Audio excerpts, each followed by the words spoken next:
Alam mo ba ang laro na ito?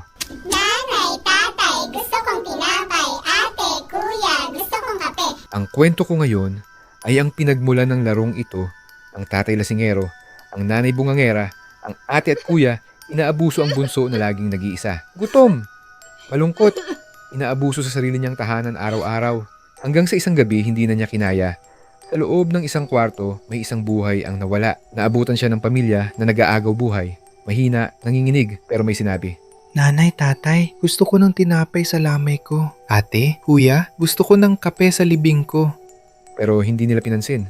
Walang tinapay, walang kape, at walang pagsisisi. Pagkatapos ng libing may nagbago. Ang bahay hindi na tahimik, may mga kaluskos kahit walang tao. Isa-isa silang namatay sa di maipaliwanag na dahilan. Halata sa mukha nila ang takot bago pumanaw.